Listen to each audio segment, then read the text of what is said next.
Bien, buenos días, jóvenes. La última clase, si mal no recuerdo, ustedes me corrigen, vimos el completo, el método de resolución del sistema de ecuaciones lineales por la factorización LU de la matriz de coeficiente y aplicamos ese método para calcular la inversa de una matriz por columna. Con eso dimos por terminado el tema de los métodos directos. Entonces, como métodos directos de resolver sistemas de ecuaciones lineales, hemos visto el método de eliminación de Gauss, al cual le añadimos la técnica del pivoteo, y luego vimos el método de la factorización LU. En el intermedio también vimos el cálculo de la inversa y el cálculo de determinante de matriz. Entonces, encerrado todos esos temas, pasamos ahora a ver los métodos iterativos. Es interesante cómo se puede utilizar estos métodos para resolver sistemas de ecuaciones lineales. Ellos parten de una fórmula iterativa, así como teníamos nosotros, por ejemplo, el método de Newton en ecuación no lineal en una variable, el cual tenía su propia fórmula iterativa, y iniciaba el proceso iterativo con un punto inicial que se asumía cerca de la raíz. Aquí también vamos a tener fórmulas iterativas para los métodos iterativos de resolución de sistemas de ecuaciones lineales y tendremos como punto inicial en general todas las variables iguales a cero. Nuestro punto inicial va a ser todas las incógnitas iguales a cero. Y de ahí entonces vamos a trabajar exactamente como en Newton. Vamos a entrar a la forma iterativa con el valor inicial y calculamos la primera iteración. Esa primera iteración se convierte en valor inicial y se calcula la segunda iteración y así sucesivamente. Se asume que las iteraciones convergen a la raíz, ¿no? Al que sería en este caso a la solución del sistema, ¿no? A la solución exacta del sistema. Y entonces vamos a parar cuando, como en los métodos de las ecuaciones no lineales, cuando el error absoluto, considerando el último valor calculado en cada una de las incógnitas menos el valor anterior en iteración anterior, en valor absoluto sea menor que la tolerancia, ¿no? Solamente pararemos el proceso cuando todas las incógnitas cumplan con esa condición. El error para cada una de las incógnitas se tiene que calcular y deberá ser menor que la tolerancia para que nosotros paremos el procedimiento. Bien, entonces los métodos iterativos que vamos a ver acá son los de Jacobi y Gauss-Seidel. Estos métodos trabajan ambos con una fórmula iterativa que se calcula muy fácilmente partiendo del sistema de ecuaciones lineales original que nos dan acá, fíjense. Aquí tenemos nuestro sistema de ecuaciones lineales. Y entonces, a partir de él, obtenemos una fórmula interesante, que sería el mismo sistema, pero escrito de una forma diferente, de modo que se vea ya una fórmula iterativa. Se despeja simplemente de cada ecuación la variable, la incógnita de la diagonal principal. Entonces, de la primera ecuación despejamos x1. De la segunda ecuación despejamos x2. De la tercera despejaríamos x3 y así sucesivamente hasta que de la última ecuación despejamos la última incógnita. Y obtenemos lo que está escrito en el lado derecho, que se va a transformar ya en la fórmula iterativa general para el método de Jacobi primero, cuando indiquemos el número de iteración en cada variable. Eso lo hacemos de la siguiente manera. Aquí, Jacobi asume que en el lado derecho es donde entra la iteración anterior que vamos a llamar iteración de orden K. Y en el lado izquierdo, donde están las variables, todas las incógnitas nuevamente, asumirán sus nuevos valores de la iteración K más 1. Entonces, Jacobi va a mantener los valores anteriores de la iteración anterior en el lado derecho y va a obtenerse acá los valores siguientes en la iteración siguiente en el lado izquierdo. Esa es la fórmula iterativa de Jacob. Ahora vamos a anticiparnos aquí para hablar de lo que es un sistema diagonalmente dominante primero. Luego lo veremos a continuación, pero aquí es bueno hacer énfasis en esto. Definir lo que es sistema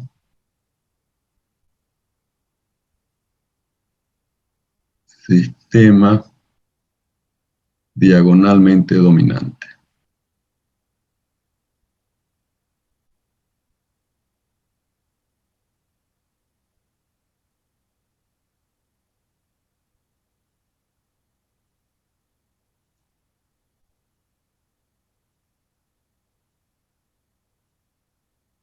Dominante.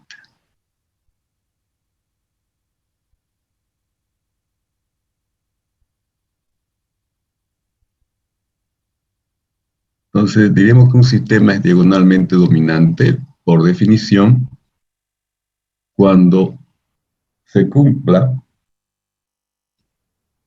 el siguiente conjunto de condiciones. El valor absoluto del coeficiente de la diagonal principal en la primera ecuación, que sería A11, deberá ser mayor a la suma de los valores absolutos de los restantes coeficientes en esa ecuación. Entonces el otro coeficiente sería A12, todos ellos tomados en valor absoluto, ¿no? A12 en valor absoluto, más el siguiente que sería A13 en valor absoluto, más hasta llegar al último coeficiente que resta, ¿no? Que sería el valor absoluto de A sub 1n. Bien, entonces lo que estamos diciendo es que en la primera ecuación, fíjense ustedes acá, el coeficiente de la diagonal principal es A11, en valor absoluto debe ser mayor que la suma de los valores absolutos de los restantes coeficientes en esa ecuación. Bien. Luego, la otra condición se aplica para la segunda ecuación. De la misma forma, otra vez el coeficiente de la diagonal principal, voy a escribirlo acá, el coeficiente de la diagonal principal, A sub 2 en la segunda ecuación, debe ser mayor que la suma de los restantes coeficientes en esa ecuación. Tendríamos el A21, perdón, el A21 más el A23 más, y hasta llegar al último coeficiente en esa ecuación, que es la segunda ecuación, ¿no? Que sería el A2n.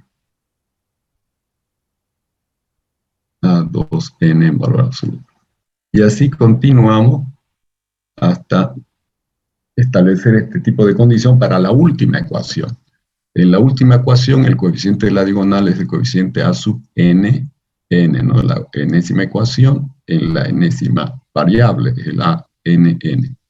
En valor absoluto debe ser mayor. Como estamos en la enésima ecuación, acá vamos a tener el AN1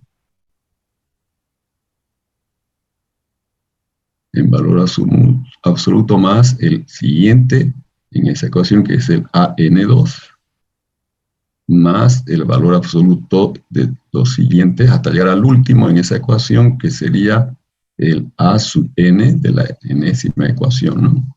A sub n y de la variable n-1, entonces A sub n y n-1 en columna.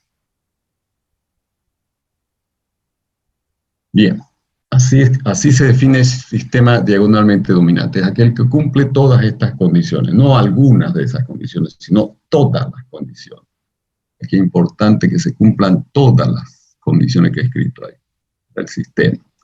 Cuando se cumplen todas, remarco, todas las condiciones, entonces decimos que el sistema es diagonalmente dominante. Bien, esto es importante porque ahora vemos un teorema que tenemos acá para los métodos iterativos. Este teorema afirma que hay la siguiente implicación. Sistema diagonalmente dominante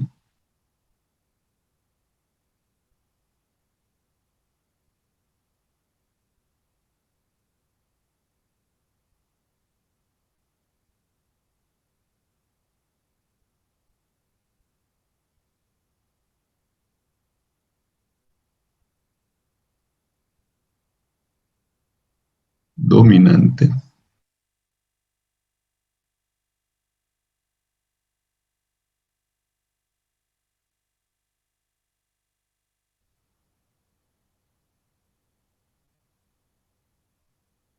esta es una proposición que implica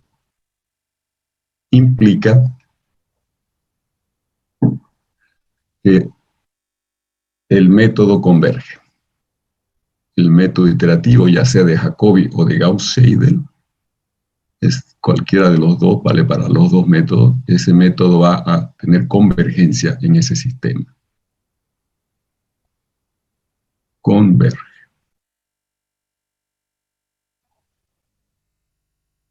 El método converge. Entonces vemos que la proposición o la condición de que el sistema sea diagonalmente dominante es una condición suficiente para la convergencia del método. Pero no es una condición necesaria. Es decir, si cambiamos el orden de las proposiciones en la implicación y decimos el método converge, entonces diagonalmente dominante, no es cierto en general. O sea, el sistema o el método más bien puede todavía tener convergencia si el sistema no es diagonalmente dominante. Pero si es diagonalmente dominante, está garantizada la convergencia. Entonces, por eso es condición suficiente y no necesaria. No necesaria. Quiere decir que todavía podemos tener convergencia cuando el sistema no sea diagonalmente dominante. Bien, eso es lo que quería aclarar. Entonces, es una condición suficiente esta para la convergencia. Condición suficiente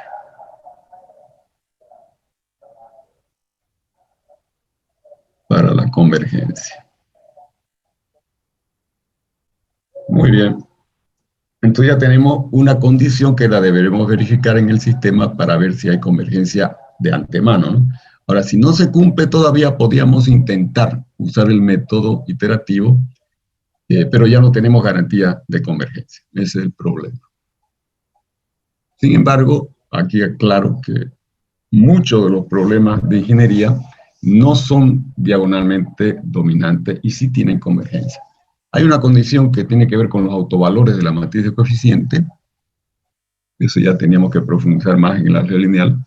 Y si todos los autovalores de la matriz de coeficiente resultan ser mayores que 0, entonces está garantizada también. Esa es una condición ya necesaria y suficiente para la convergencia del método, ¿no? Es una condición mucho más fuerte, pero obviamente analizar los autovalores de una matriz de coeficiente grande es un problema grande también.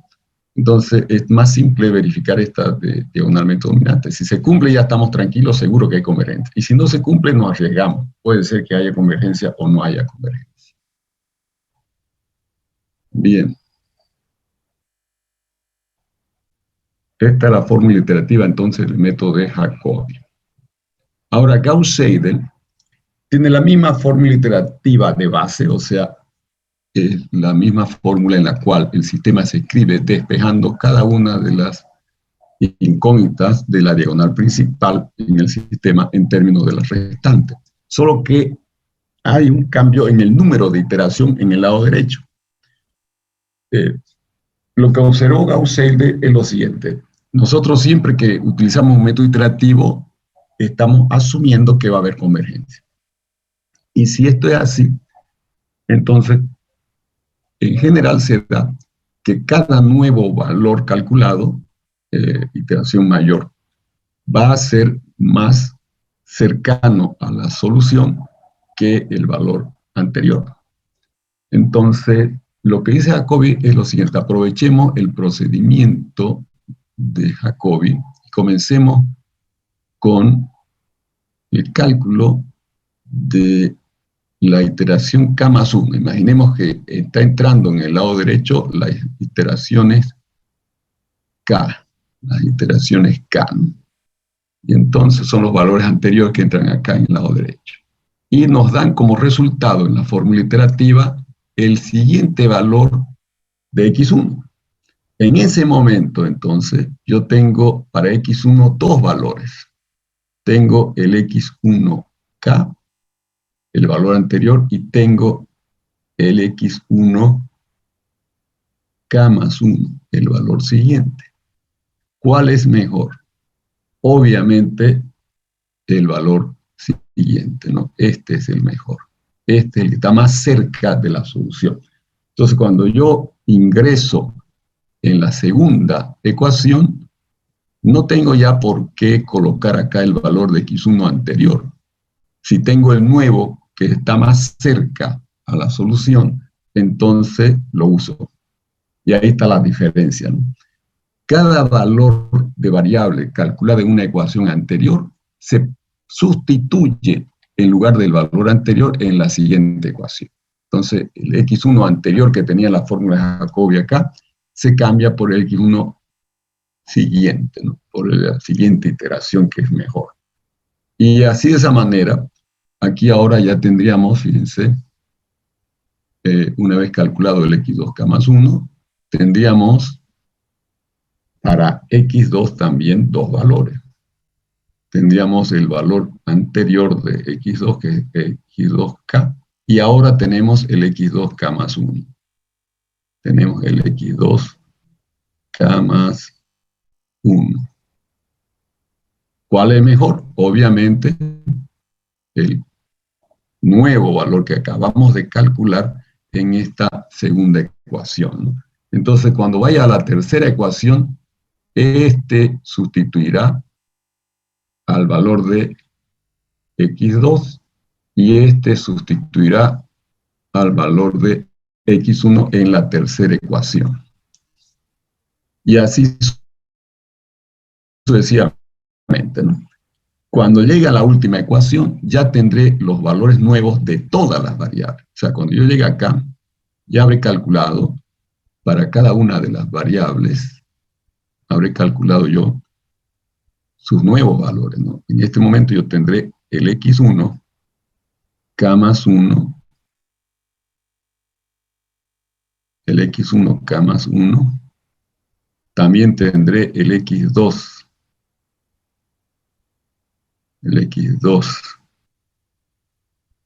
K más 1, tendré también para X3 y así sucesivamente hasta llegar al XN, N menos 1, la variable penúltima. También conoceré su valor siguiente, K más 1. Entonces, en la última ecuación, ya yo no tengo por qué usar los valores antiguos. Si tengo para todas las variables los valores nuevos, uso los valores nuevos, ¿no? Uso los valores nuevos en todas las variables. Esa es la diferencia entre Jacobi y Gauss-Seidel. Y muestra una significativa aceleración en la convergencia. El número de iteraciones va a ser menor en general, siempre, diría, en el método de Gauss-Seidel respecto al de Jacobi. En sistemas pequeños no se nota mucho la diferencia, a veces no pasa más de una iteración que se economiza. Pero en sistemas grandes, en sistemas, digamos, con 100 o con 1000 ecuaciones, ahí sí la convergencia se nota la velocidad de convergencia. Es mucho más rápido, mucho menos iteraciones en el método de Gauss-Seidel que en el método de Jacobi. Bien. Otro comentario que viene al caso acá ahora. ¿Por qué usar métodos iterativos? ¿Quién me da una respuesta? Si yo tengo los métodos directos que me resuelven por el proceso de eliminación con pivoteo, me resuelven cualquier sistema de ecuaciones lineales. Entonces, ¿por qué tengo que ir a utilizar fórmulas iterativas que son más trabajosas? Si la fórmula iterativa va a dar mucho más trabajo porque hay que hacer varias iteraciones. Y no es en una sola incógnita, sino en n incógnitas, ¿no?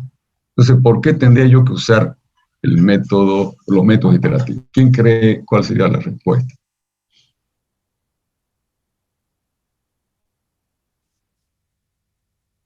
Bueno, la Ingeniero, respuesta, dígame. eh, sería porque nos dan una proximidad más cercana.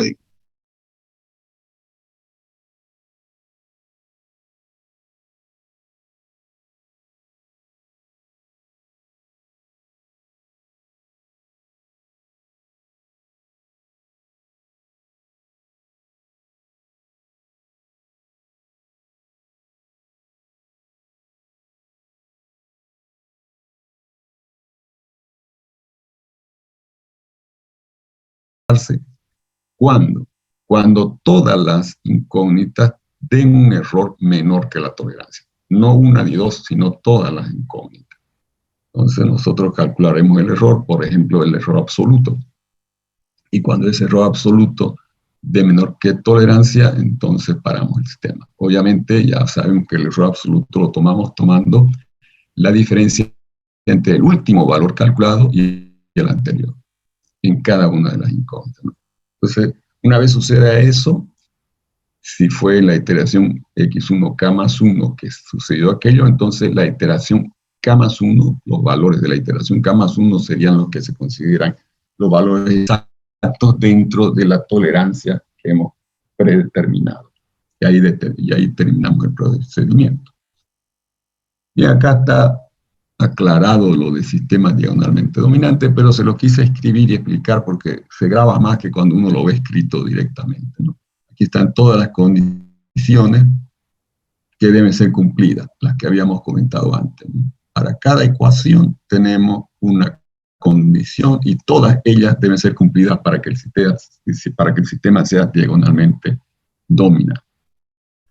El teorema es que también lo escribimos más claramente como una forma de implicación donde se hace resaltar el hecho de que el sistema sea diagonalmente dominante es condición suficiente para la convergencia de los métodos iterativos. Y aquí tenemos un primer ejemplo. Queremos resolver por el método de Jacobi este sistema de ecuaciones lineales. Y aquí está resuelto. Sería bueno que ustedes lo intenten resolver. Lo voy a abrir el MATLAB y vamos a ver si lo tengo, este sistema ya en un programita. Tengo método 150.17.025. Fíjense, aquí ya está escrito, aquí está escrito el sistema original y aquí lo primero que hacemos es despejar las incógnitas de la diagonal principal en cada ecuación, ¿no? Y le ponemos, como es Jacobi, a las que quedan en el lado derecho, iteración K, y a las que queden en el lado izquierdo, las iteraciones K más 1. Bien, esto es lo que tenemos acá.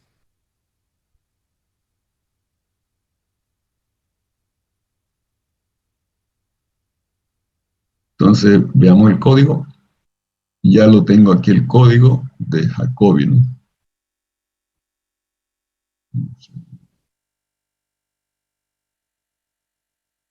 X1 es igual a 150.17 más 0.25 por X2. Aquí en vez de la iteración K en el código puse valor anterior. Y lo que queda en el lado izquierdo es un X simplemente que sería el valor siguiente. Y luego tenemos menos 1.23, el valor anterior, sobre 45.2. Es este el sistema que está acá, justo este sistema que ya escrito en forma iterativa o tengo en el código. Entonces vamos a ver cómo calculamos estos valores. Inicio con x1 igual 0, x2 igual 0 y x3 igual 0. Y entonces aquí está. Vamos a ver. Valor anterior, el valor inicial, todas las variables tienen 0. Bien. Y calculamos x1 y x2 y x3. Entonces veamos en qué queda x. Ahí está. Esa es la primera iteración. Esa es la primera iteración. Fíjense ustedes, en esa primera iteración, la variable x1 toma el valor 3.32, 82, 35, 81, etc., ¿no? Y la x2 toma el nuevo valor de menos 0.74, 89, 61, 966, etc. Y la x3 toma el valor de 2.11, 92, 97, etc., ¿no? Entonces ahí están los valores de la primera iteración. Entonces, procedemos acá, simplemente aquí un contador del número de iteraciones para saber al final cuántas iteraciones realicé. Y guardo una matricita que se expresa de esta manera, una tabla de los valores de la iteración 1. Iteración 1 para x1, x2 y x3. Fíjense, lo guardo y ahí aparece el formato de la tabla. Ahí está el formato de la tabla, aparecen los x1, x2 y x3. Y entonces procedo a verificar el error en cada una de las incógnitas. Tenemos el error para cada una de las incógnitas. Me da para la primera 3.32, para la segunda 0.7489 y para la tercera 2.11. Estamos lejos de la tolerancia que es 0.000110 a la menos 4, ¿no? Entonces tenemos que continuar. Calculamos los valores de entrada de mi fórmula iterativa, los anteriores que ahora son los que fueron los nuevos valores de la iteración anterior, ¿no? O sea, aquí están justamente los que hemos calculado. Los que hemos calculado se toman ahora como variables de entrada en la fórmula iterativa que está acá al comienzo. Entonces, entramos de nuevo, como el error es mayor que la tolerancia, debemos continuar el while. Entonces, entramos acá, calculamos los nuevos valores. Esta segunda fila, fíjense. En la segunda fila tenemos para x1, ¿no? 3.2663, para x2 menos 0.827886, para x3 tenemos 2.070019, etc. Entonces hemos calculado ya la iteración número 2. La iteración número 2. Y vamos a calcular ahora, o vamos a acumular en nuestra tabla esa iteración número 2. Y aquí la tengo, ahí está la tabla, los valores, ¿no? La primera es la iteración 1, la segunda es la iteración 2. Y calculamos ahora el error en cada una de las incógnitas. Entonces acá cayó fuertemente el error, ¿no? El error es 0.06, 0.08, 0.05 aproximadamente. Entonces ya estamos acercándonos y la convergencia se nota que es rápida en este caso. Calculamos los valores, estos valores nuevos los guardamos en el valor anterior y los metemos en el lado derecho acá de nuestro sistema. Y entonces calculamos la tercera iteración. Fíjense, la tercera iteración es 3.2672 para la primera variable, menos 0.8263 para la segunda y 2.07305 para la tercera. Entonces, ahora guardamos en nuestra tabla. Fíjense, la tabla ya tiene las 3 iteraciones. Y calculamos el error en cada una de las incógnitas. El error para cada una da, ya estamos casi en tolerancia, ¿no? Aquí es casi 10 a la menos 4, aquí un poco menos, Aquí falta todavía, las variables de x2 y x3 todavía falta. Continuamos. Guardamos como valor anterior el último que hemos calculado para introducirlo luego acá en la fórmula iterativa. Y tenemos la iteración número 4, ¿no? 3.2671 menos 0.8263 y 2.073. Continuamos. Entonces guardamos en la tabla, fíjense, la tabla es la que aparece aquí ya. Y calculamos el error en cada una de las incógnitas. El error acá ya está menor que 10 a la menos 4 en todas las incógnitas. Y entonces vamos a salir. Ya no entramos al while. Y justamente lo que queda como tabla es lo que tenemos acá, a la cual añadimos una fila inicial con los valores 0 de entrada. Y aquí están las 4 iteraciones. Iteración 1, 2, 3 y 4. Bien, ese es el método de Jacobi. Vamos a ver.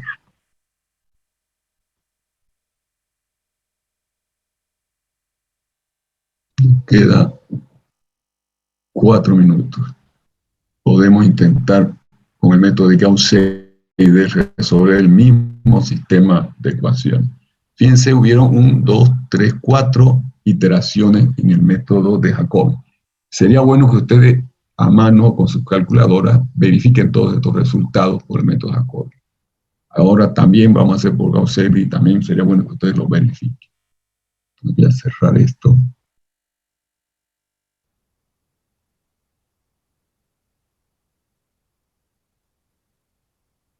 Y vamos a abrir el programita de